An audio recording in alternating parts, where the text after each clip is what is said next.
Aí galerinha, tudo bem?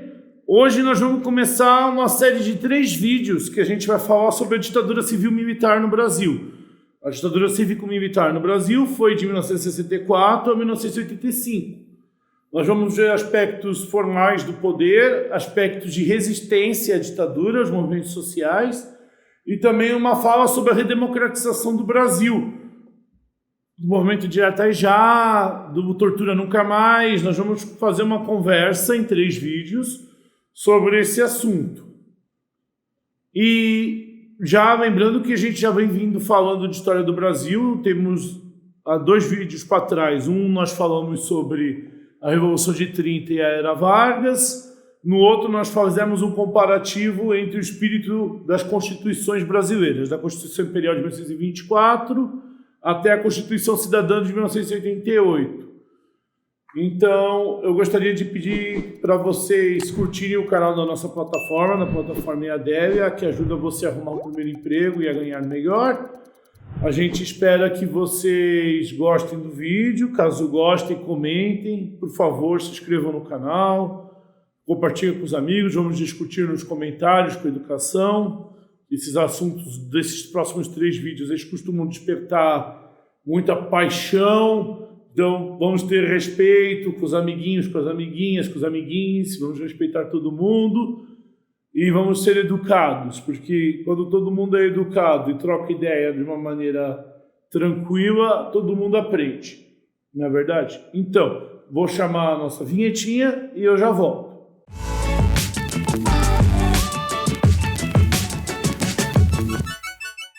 Então, estamos de volta com a programação normal. Vamos começar a falar, então, sobre a estrutura política do governo civil-militar. Por que eu ressalto o civil-militar? Porque, assim, na historiografia, ou seja, no estudo da história, a gente tem vários historiadores. Alguns historiadores chamam o período que nós vamos estudar de período militar, período da ditadura, período militar. Outros chamam de período cívico-militar, porque teve um grupo grande da sociedade civil que apoiou a ditadura, de maneira velada ou explícita. E outro grupo chama de... outro grupo... Deixa quieto outro grupo. Esse outro grupo é 1 ou 2 carinhas só. Mas vou ter esses dois, militar e cívico-militar, certo? O período militar... Ele é caracterizado por truculência, tortura, tudo aquilo que a gente sabe que aconteceu, né? Alguns dizem que não aconteceu, alguns dizem que aconteceu menos, alguns dizem que o outro lado também torturou, mas a gente sabe que teve luta armada, teve tortura, teve desaparecimento de gente, isso a gente sabe e a gente é um ponto comum. Todos os lados reconhecem isso, que houve tortura e sumiu gente. A questão é a seguinte, como que esse governo se organizava? Ele se organizava da seguinte maneira, temos que primeiro entender o que aconteceu para a gente chegar onde a gente chegou. Vamos voltar lá no suicídio do Getúlio, em 54. O suicídio do Getúlio criou uma crise política. O vice assumiu, ficou um tempinho, infartou, morreu também. Filho. E ficou um vazio político que correu o risco de ter um golpe.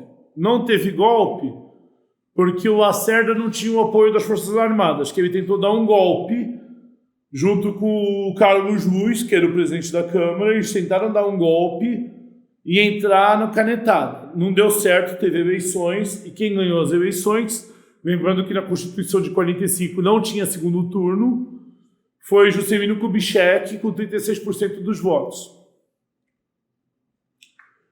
Você deve pensar, 36% dos votos é voto pra caralho. Nem tanto.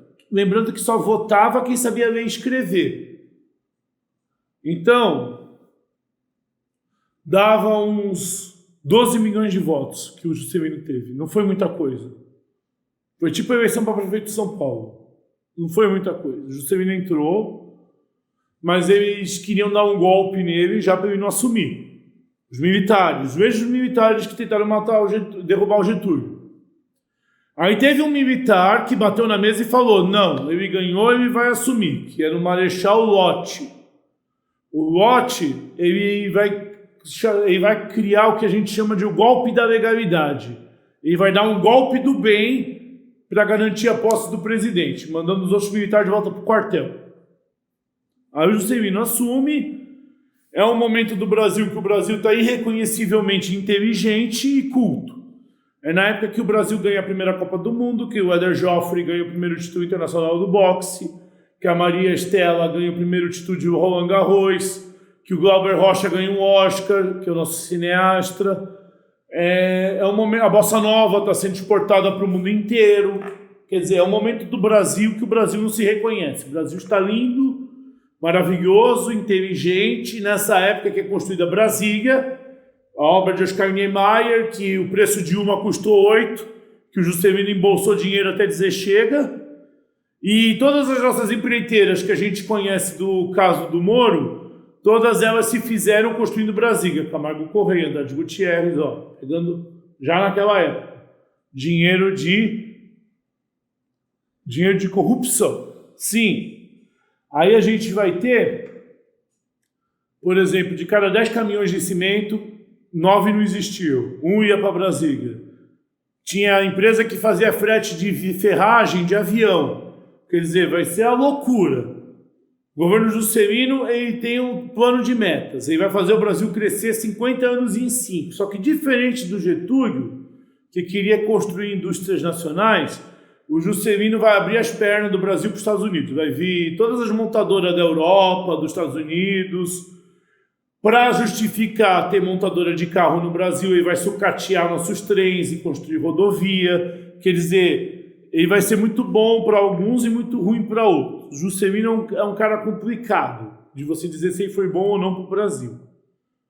Num primeiro momento foi bom para a classe média, que tinha emprego, tinha muita fábrica para trabalhar, mas a longo prazo a falta de ferrovia sucateou a nossa exportação, deixou o frete caro para vender as coisas. Quer dizer, então o Juscelino é aquele negócio, é que nem você tomar um Engove, né? Você toma um Engove e na hora vive a ressaca, mas se você esqueceu de tomar o outro, a ressaca volta pior. Então o Juscelino foi meio que um Engovezão. Você tomou o Engove, o país melhorou, aparentemente. Só que ele deixou de presente para o presidente seguinte uma inflação de 80% ao mês. Custo, Brasil. Quem era o presidente seguinte? Um cara que prometia acabar com a corrupção. Um cara que foi prefeito de São Paulo, governador de São Paulo, e tinha um slogan famoso, que todo mundo conhece, até quem não é da época, que é o famoso varre, varre, vassourinha, varre, varre a bandagueira, que o povo já está cansado de toda essa roubalheira. Jânio Quadros, a esperança de um povo abandonado. Quer dizer, o Jânio Quadros é o homem da vassoura. Ele vai moralizar a política, ele vai varrer a bandagueira. Bandagueira, corrupção. Ele vai varrer a corrupção para longe do governo. Não. O cara é um populista. E esse aí é um populista mesmo. Porque assim, o Jânio, ele sabia se vestir a ocasião. Quando ele ia falar com o pobre, ele punha caspa falsa no terno, um pão de mortadela mordido no bolso do terno, e falava meio zoado. Ia meio bebum, que ele bebia cachaça pra caralho. Então ele ia meio bêbado também, assim. Você pegar vídeo do Jânio, vocês vão ver as caretas. Aquilo lá é goró. Era gorozão mesmo.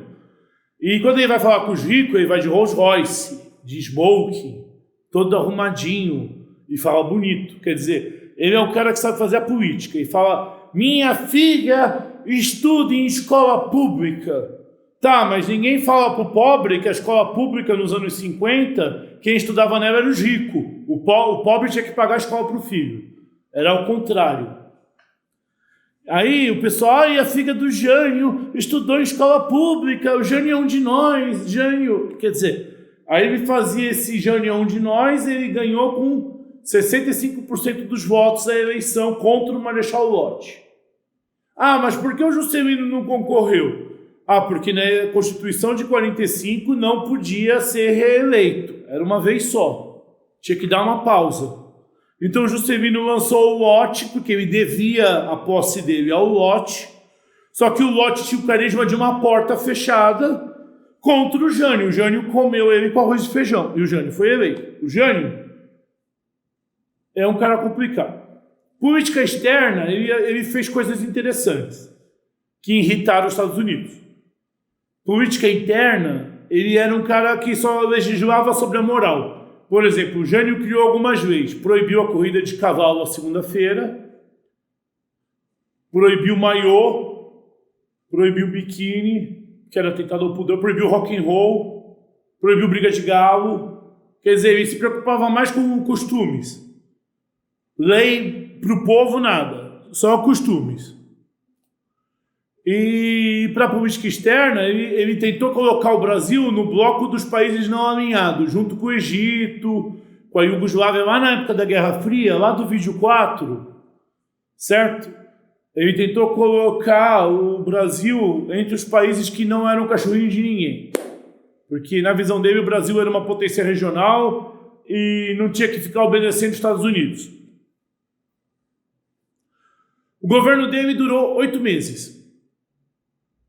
Ele renunciou, ele escreveu uma carta alegando que forças ocultas pediram a renúncia dele.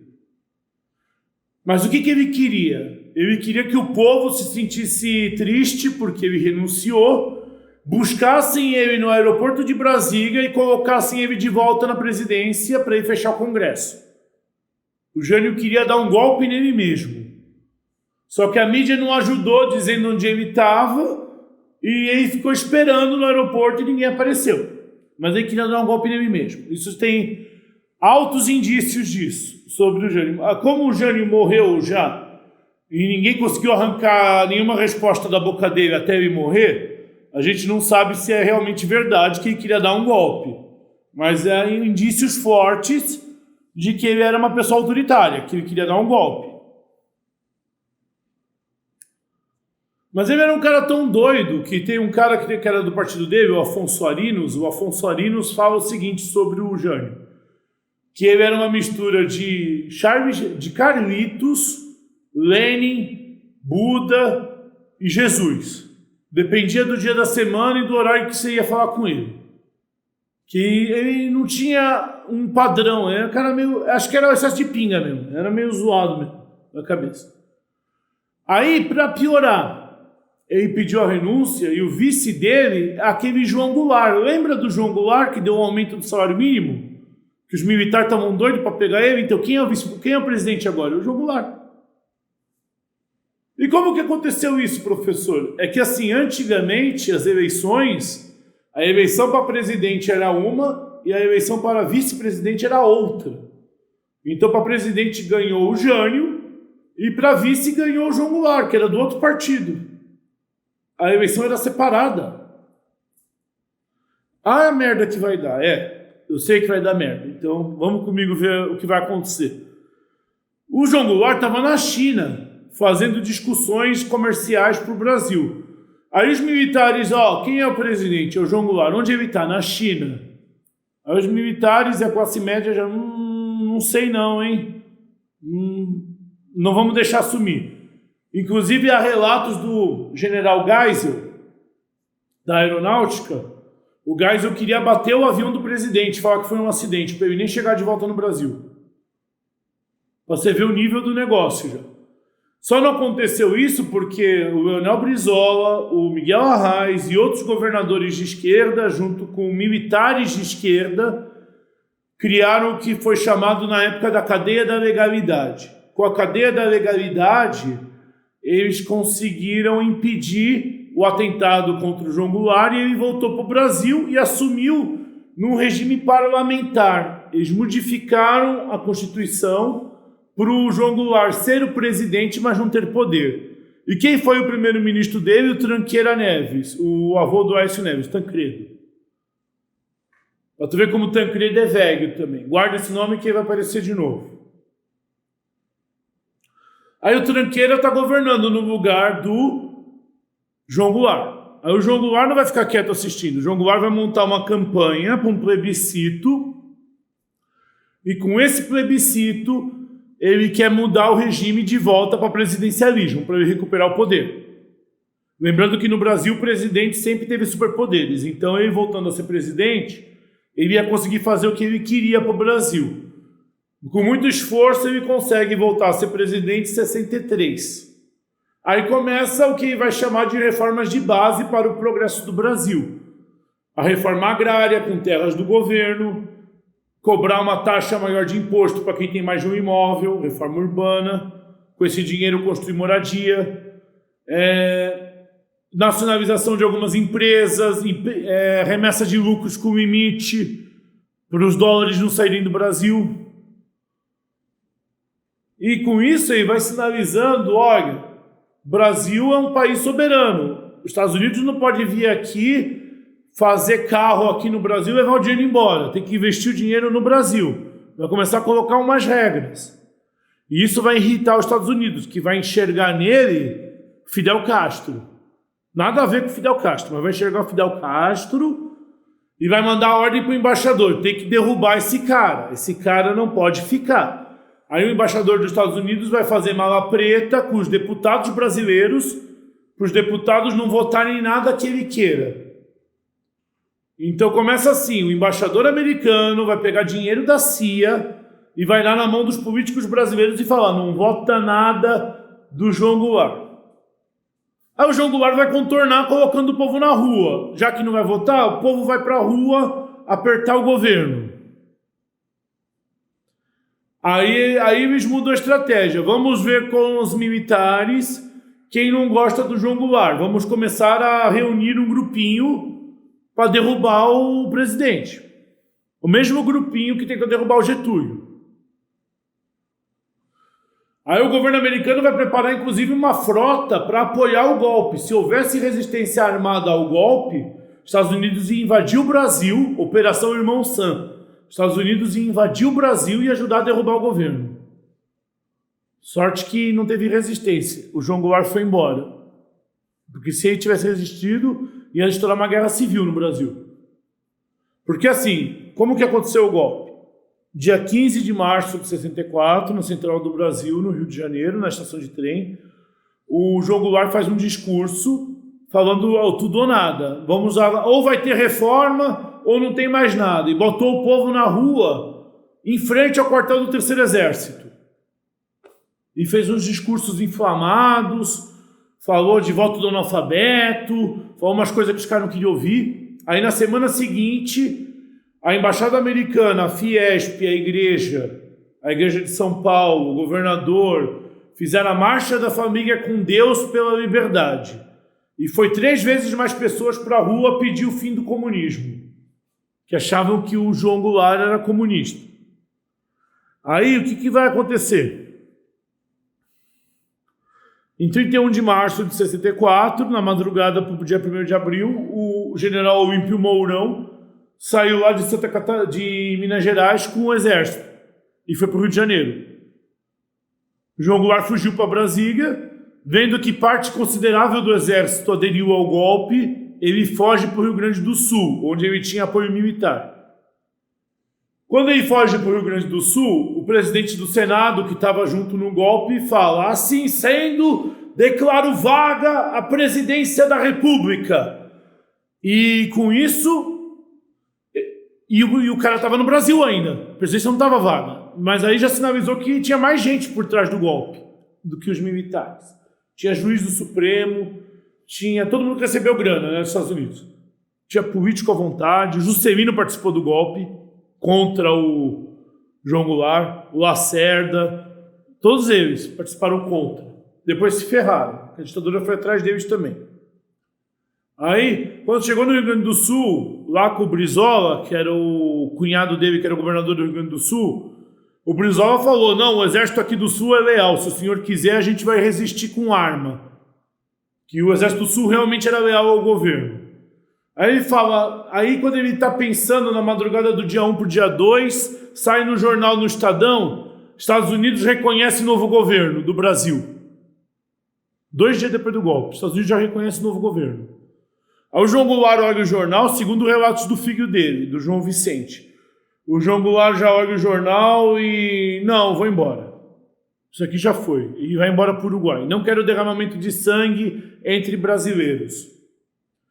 Quando ele viu que os Estados Unidos apoiou o golpe e já estava reconhecendo o golpe, se ele decidisse começar uma resistência armada, ia acabar em derrota e com muito derramamento de sangue. Então ele fez, na opinião de quem vos fala, vocês podem ter outra opinião, escrevam aí nos comentários. Na opinião de quem vos fala, ele foi sensato, ele foi embora. Alguns dizem que ele foi cagão, eu falo que ele foi sensato.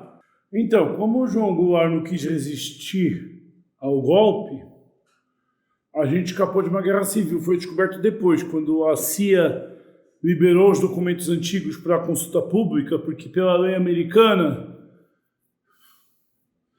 40 anos depois do documento ser emitido com sigilo, ele tem que ser liberado ao público. Então, quando os historiadores brasileiros tiveram contato com esses documentos liberados da época da ditadura, constatou-se que tinha uma frota americana na altura aqui do Porto de Santos e que, caso houvesse resistência armada ao golpe, o golpe não corresse de uma maneira rápida e limpa, os Estados Unidos iria fornecer arma, gasolina, armas, equipamento para o exército golpista para agilizar o processo, podendo até ter uma intervenção americana em solo brasileiro. Então tá, o presidente fugiu, não teve resistência, os golpistas venceram. Sim.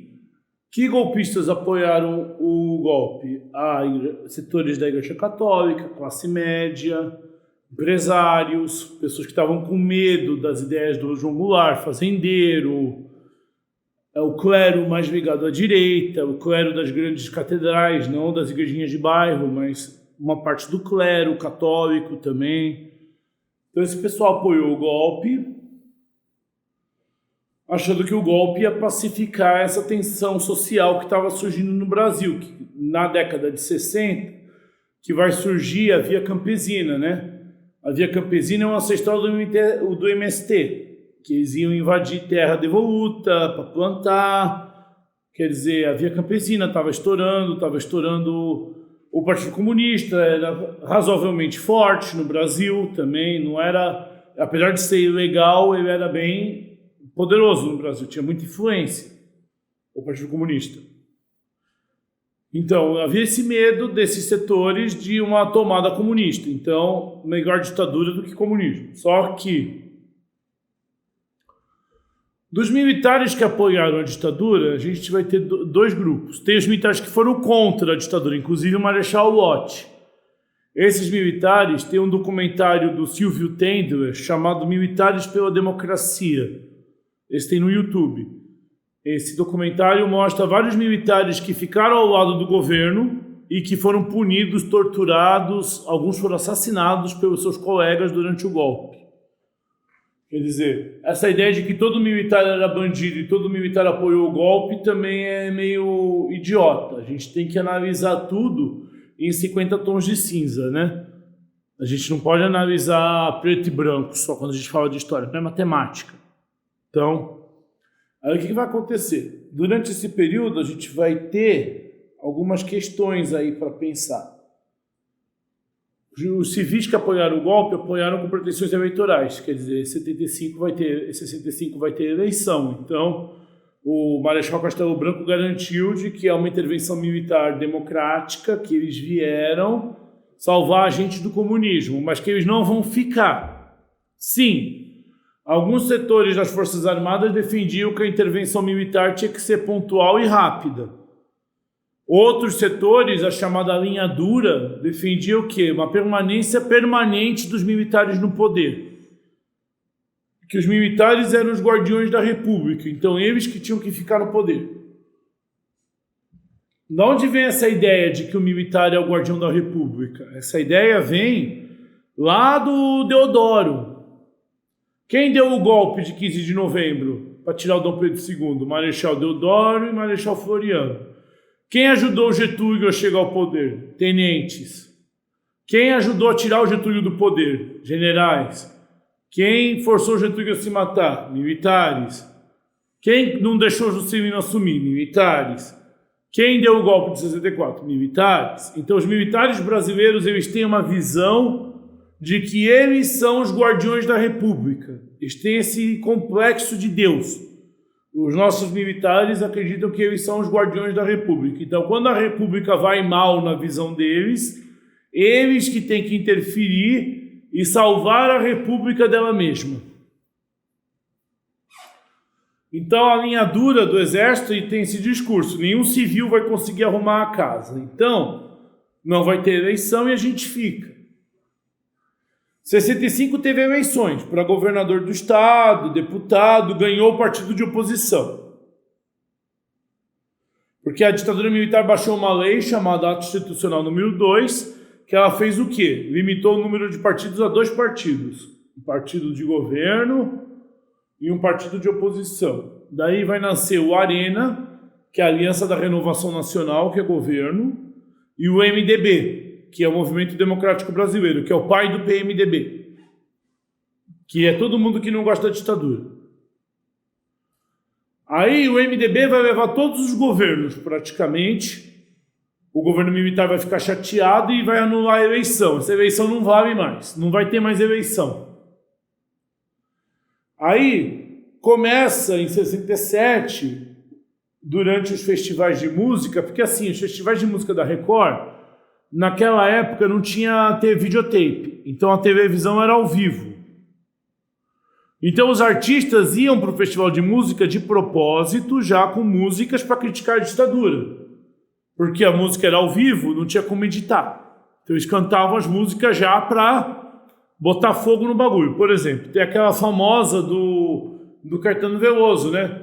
Caminhando contra o vento, sem lenço, sem documento, sol de quase dezembro, eu vou... Mas vai para onde? Vai ter uma passeata em dezembro no Rio de Janeiro contra a ditadura. A passeata dos 100 mil, em dezembro de 68. Então ele está conclamando o povo para ir para a passeata, dentro da música. Aí depois começa, por que não? Por que não? Quer dizer, já vamos. Aí o Chico Buarque já era um cara mais sutil. O Chico Buarque já colocava assim: apesar de você, amanhã há de ser outro dia. Mas você tá falando da ex-namorada, mas não tá falando da ditadura. Apesar de você, amanhã vai ser outro dia. Tá entendendo? Já vai dando as dicas. Por exemplo, depois tem aquela com o Milton Nascimento, né? Pai, afasta de mim este cálice. Pai, afasta de mim este cálice. Pai, afasta de mim este cálice de vinho tinto de sangue. Quer dizer, já duplo sentido. Trabalhando com duplo sentido. E tem os caras mais explícitos. Esse que eu vou cantar um trecho da música agora é o Geraldo Vandré. O Geraldo Vandré foi pego na saída do festival e tomou uma surra lá no Doicode. Foi torturado. Que é aquela famosa, né? Vem, vamos embora, que esperar não é saber. Quem sabe faz a hora, não espera acontecer. Vem, vamos embora, que esperar não é saber. Quem sabe faz a hora, não espera acontecer. Tá, esse trecho é de boa, mas o trecho que ele foi preso é esse outro que eu vou cantar agora. Há soldados armados com armas na mão, quase todos perdidos com armas na mão. Nos quartéis eles ensinam uma antiga lição, que é morrer pela pátria e viver sem razão. Quer dizer, é pesado. Aí o cara tomou um sacode. A censura pegou ele na saída do show e ele tomou um sacode lá no Doicode, tortura. Tomou um sacode. Aí no ano de 68 tá rolando essas músicas, tá rolando Passeata dos 100 mil. Teve um estudante que foi morto pela polícia no Rio de Janeiro, o estudante Edson. O povo foi para a rua com o caixão do moleque na hora do enterro. Aí a Universidade de Brasília foi invadida pelos militares, o reitor, vários professores e alunos foram espancados e presos. Aí a Câmara dos Deputados, que era a maioria do governo militar, condenou a invasão na Universidade de Brasília. E no momento de baixo expediente, teve um deputado, que hoje é colunista do Globo, Márcio Moreira Alves, ele fez um discurso conclamando as mulheres a não dormirem mais com os soldados, enquanto eles não aprenderem a ser gente. Fazendo um paralelo com a Pisistrata, que é uma tragédia grega, do teatro grego. Os militares vão pedir a cabeça do deputado. A gente quer a cabeça dele, a gente quer licença da Câmara para julgar o deputado porque ele xingou as Forças Armadas. Tinha maioria o governo militar na Câmara, mas na hora do vamos ver, os deputados ficaram com medo de caçar o mandato do Márcio e eles seriam os próximos. Eles ficaram com medo de caçarem o mandato do Márcio e eles seriam os próximos. Então todo mundo quase votou contra e aí o não ganhou. Eles cantaram o hino nacional, balançando a bandeira do Brasil, desafiando o governo militar, a Câmara dos Deputados. Aí o que o governo militar fez? Convocou uma reunião no Palácio do Catete, no Rio de Janeiro, onde sentou-se o presidente da República, o ministro da Fazenda, que é o Delfim Neto, está vivo até hoje, deputado, e mais uns carinha lá do alto escalão, e o presidente da República fala: ou a revolução continua, ou a revolução se desagrega. Então, se é para ter ditadura, que seja pela nossa mão. Não vai ser uma ditadura vermelha, vai ser pela nossa mão. E aí eles decretam o ato institucional número 5, que é o que legitimou a ditadura no Brasil. Você perdeu seus direitos políticos, direitos de cidadão, você podia ser preso sem julgamento, quer dizer, não é uma zona o Brasil. Com o AI-5, o Brasil vai entrar no que a gente vai chamar de anos de chumbo, que é o momento que vai começar a aparecer a resistência popular à ditadura, que é o assunto do próximo vídeo, que a gente vai fazer já em seguida desse. É o assunto do próximo vídeo. Então, para vocês verem que a ditadura demorou para sair do armário. Ela saiu do armário quando ela viu que ela perdeu o apoio dos civis que apoiaram ela para derrubar o João Goulart. Quando os civis que tentaram pular fora, eles baixaram a ditadura para fechar o sistema. E o governo do general Médici, que é o próximo presidente militar, foi o governo mais autoritário da história do Brasil. Mais do que o Getúlio ainda. Ele matou menos gente, que durou menos, mas mais do que o do Getúlio. Aí eu vou contar para vocês a história da resistência ao governo militar no próximo vídeo. E no próximo vídeo, depois desse, nós vamos falar da redemocratização do Brasil, do movimento de até já, do Plano Cruzado e da Constituição de 88. Espero que vocês tenham gostado. Se tiverem algum comentário, alguma outra fonte que vocês queiram discutir, por favor, colocar lá no campo dos comentários. Por favor, curtir, se inscrever no canal do EADEVIA, que é a plataforma que te ajuda a arrumar um bom emprego. E bora pra frente, a gente se vê no próximo vídeo. Qualquer coisa, volta nos vídeos anteriores para buscar mais informações, para a gente poder discutir esses assuntos mais cabeludos aí com mais propriedade, né? Então, beijo no coração de vocês, até o próximo.